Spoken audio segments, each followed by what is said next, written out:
When you think of South Korea, do you picture high-tech cities or K-pop stars? But beneath that modern surface lies a nation shaped by conflict. Let me take you back to the late 1940s, just after World War II, when the Korean peninsula was split in two. The Soviet Union and the United States couldn't agree on how to govern Korea, so in 1948, two countries emerged, North Korea in the Soviet sphere and South Korea under American influence. Now, you might be wondering, why did South Korea focus so much on military strength so early? The answer lies in geopolitics. Think of the DMZ, or demilitarized zone, as a tense buffer separating two rival siblings in a small house. In 1946, South Korea had already formed a national defense police, which became its earliest military force. Conflict wasn't far away. The Korean War broke out in 1950, with the United Nations led by the U.S. backing the South, while China and the Soviet Union aided the North. It was a war of ideology and survival. After 3 years of brutal fighting, an armistice was signed in 1953, freezing the border along the infamous 38th parallel. Here's a technical term for you: sphere of influence. It's like two playground captains claiming parts of the sandbox, each with their own rules and friends. The aftershock of this division meant South Korea would always see military readiness as essential. So, from its very beginnings, South Korea built its identity around defense, seeing military capability as the bedrock of national survival. The story of their armed forces is inseparable from the story of the country itself. Let's fast forward to the 1950s and 60s. After the Korean War, South Korea's military was something of a hand-me-down army, relying heavily on surplus equipment from the United States. Imagine your school sports team showing up with last season's jerseys and borrowed gear. That's how South Korean soldiers marched into the Cold War era. At the time, terms like Montgarand and Browning automatic rifle dominated the inventory. What are these? Essentially, they're mid-century American firearms, reliable but dated. Even the famous M4 Sherman tank, a World War II workhorse, saw service in Korea's ranks. The U.S. supplied uniforms, helmets, mortars, everything but the kitchen sink.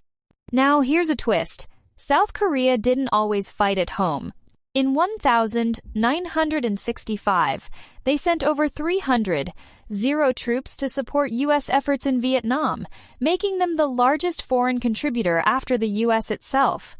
Picture that: a small, war-torn nation sending its soldiers halfway around the world. But it wasn't all glory. Cannon fodder, that's a harsh term, but it reflects how South Korean troops often took on the riskiest missions, facing a 20% casualty rate. The equipment? Again, mostly U.S. issued. May 16 rifles, May 60 machine guns, and American-made body armor.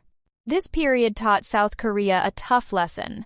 Relying solely on foreign equipment makes you vulnerable. It set the stage for a transformation, one where South Korea would become the master of its own military destiny. Let me tell you a story about transformation. In the 1970s, when the U.S. began pulling some of its troops out of South Korea, Seoul faced a crisis. What if American help vanished overnight? The answer was clear: build a homegrown defense industry from scratch. Now, you might be thinking, how do you go from hand-me-downs to world-class? The challenge was enormous. Creating a military-industrial complex, that's our next technical term, is like setting up a factory that can design, test, and mass-produce everything from rifles to tanks. And South Korea pulled it off, investing heavily in research, factories, and training. By the early 1980s, South Korea had become one of the world's largest arms exporters. They made everything: the Koni submachine gun, K2 assault rifle, mortars, artillery, and even main battle tanks. By 1990, about 70% of their military equipment was made at home, a stunning leap from total dependency. But here's the conflict. They still needed to keep the U.S. alliance strong, both for technology and deterrence. It was a balancing act: developing autonomy without losing powerful friends. The result? South Korea emerged as both a regional powerhouse and a symbol of rapid industrial progress, showing the world how necessity and a little pressure can drive innovation. Fast forward to today. South Korea's military is one of the most advanced and disciplined in the world. With a standing force of 550, and every able-bodied man required to serve 21 to 24 months, national service known as conscription remains a rite of passage. Imagine every young adult donning the uniform. It's a shared experience that shapes national identity. Let's break down their arsenal. The K2 assault rifle is the bread and butter of the infantry, a gas-operated weapon firing 5.56mm rounds, much like the American M16 but designed and built in Korea. The Koni, technically a submachine gun, is so compact and powerful that outside Korea, it's often reclassified as an assault rifle. But the modernization doesn't stop there.